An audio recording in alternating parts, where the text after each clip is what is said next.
Moi, je me dis pas que je fais un film de genre, je fais un film qui me plaît. Moi, en tout cas, que ce soit dans Captif ou dans ce film-là, j'ai toujours aimé la tension et le suspense au cinéma. Voilà, j'ai été nourri par les films d'Hitchcock, gamin, adolescent.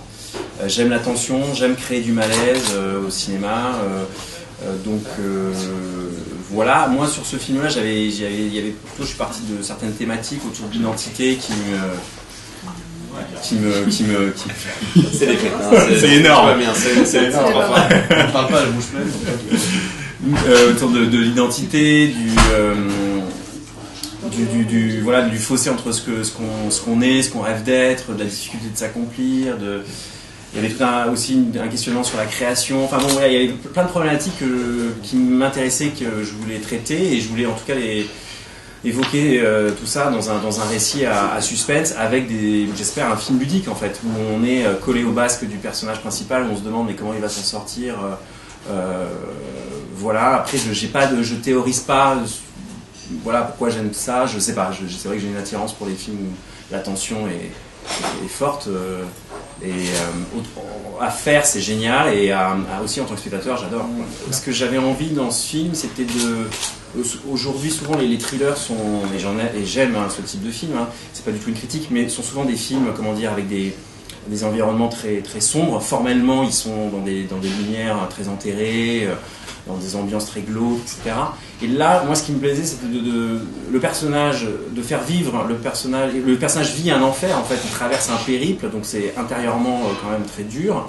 Mais le décorum du film, je voulais qu'il soit le plus sexy, le plus glamour possible, et de créer ce décalage-là. Et je trouve que d'ailleurs, je suis persuadé que ce contraste-là rend en fait la tension plus forte, je pense, et le malaise également plus présent. Franchement, il n'y a pas de méthode appliquée. Moi, je crois beaucoup à l'art de l'adaptation pour les acteurs, s'adapter à un projet, un metteur en scène, à un ton. Si Yann Gozlan a mis en scène ce film, ou si ça avait été Wes Anderson, je pense pas que j'aurais travaillé de la même manière. Fatalement, j'aurais pas appliqué ma méthode, absolument. Là, avec Yann, on était d'accord sur une idée assez physique, assez viscérale de rentrer dans le rôle. Donc il y a eu un travail physique. Moi, j'ai travaillé un petit peu, à prendre un petit peu de poids, un petit peu de muscle pour croire à l'endurance du personnage à travers toutes ces épreuves dans le film. Avec Yann, on a peu parlé de littérature finalement, à part ce qu'il y a dans le film, les extraits de Romain Gary et les autres auteurs, parce que finalement, je crois que pour Yann, il y avait aussi, enfin tu me diras si je me trompe, mais l'idée assez universelle de création et d'artiste en règle générale. Ça aurait pu être un autre artiste, c'est quelqu'un qui est passionné par son art et qui veut de la lumière sur lui, quoi. Voilà, je pense que c'est un mélange sincère de ces deux choses. Donc ça a été la préparation physique, les répétitions comme je disais, et puis moi je regarde de mon côté des films, voilà, j'ai revu par exemple, évidemment Plein Soleil, Ripley, Matchpoint, Harry, un ami qui vous veut du bien, pour se redire qu'en France on sait faire des thrillers, et puis moi de mon côté The Departed avec Leonardo DiCaprio et de Martin Scorsese sur le fait de cacher son identité, d'en avoir deux, comment jouer justement le fait d'avancer masqué au milieu de gens qui ne sont pas au courant, alors que les spectateurs le sont, à quel point ça peut être jouissif ou pas pour les spectateurs, qu'est-ce qu'il faut donner, à quel point tu peux être généreux, quelle est la limite de la crédibilité dans ce que tu donnes à la caméra. Voilà, ce genre de préparation, c'est toujours un peu des melting pots de trucs très différents selon les films. Ce qui marche, c'est le parallèle fort que Yann a fait avec la création, effectivement, comme vous le dites, qui pose en tout cas la question de dire est-ce qu'il faut passer par des expériences aussi violentes et est-ce qu'il faut souffrir pour pouvoir créer quelque chose, et par extension est-ce qu'il faut tuer quelque chose ou quelqu'un pour pouvoir créer.